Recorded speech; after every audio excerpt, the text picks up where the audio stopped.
من نمیگذارم که نماز جنازه این میت را ادا کنید تا وقتی که قرض من را پرداخت نکنید. در یک دیهات پیرمردی را برای ادای نماز جنازه آوردند. شخص آمد نزد تابوت نشست و گفت: من اجازت نمیدهم که شما این میت را از اینجا بردارید و برده دفن کنید تا وقتی که وارثهای این شخص قرض من را برنگردانند.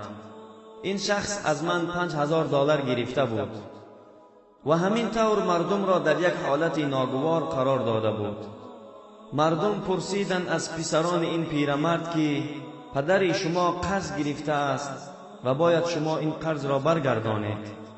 پسران این پیرمرد در جواب گفتند: ما را پدرمان درباره یگان قرض نگفته بود، بنابراین ما این شخص را نمیشناسیم و مبلغ هم نمیدهیم. برادران این پیرمرد هم در آنجا وجود داشتند و گفتند: وقتی که پسران برادر ما نمیشناسد این شخص را، ما هم نخواهیم داد. و مدت این ماجرا دوام داد حتی که به گوش زنها رسید این ماجرا و در بین آنها دختری همین پیرمرد هم وجود داشت.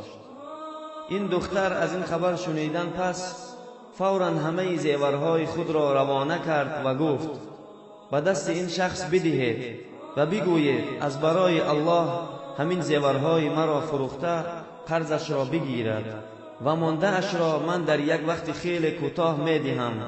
و این شخص را بگویید التماس مانع نماز جنازه پدرجان من نشود. وقتی که این خبر را رساندند به این شخص، در حال این شخص از جایش برخاست و مردم را مخاطب کرد و گفت: حقیقت این کار این است که من از این پیرمرد $5000 قرض گرفته بودم، نه این از من، ولی وارثهای این شخص را من نمی شناختم. برای همین این کار را کردم تا پیدا کنم وارثهای این را.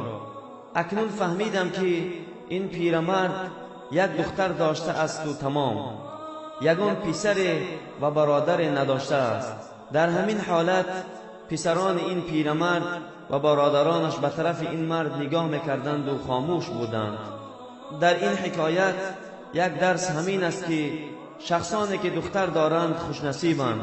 برای همین در پیدایش دختر ما باید که خوشحال شویم، نه اینکه غمگین.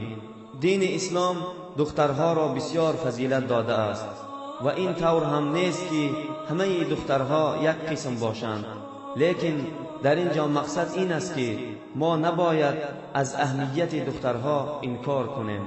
و السلام علیکم و رحمت الله و برکاته. این ویدیو را نشر کنید، شاید که به سبب یک نشر شما در دل کسی تأثیر کند و در ثواب شریک شوید. جئنا إلى الدنيا كي ندعو إلى الله، لننشر الخير في الكون الذي حارى، ونرسل العطر من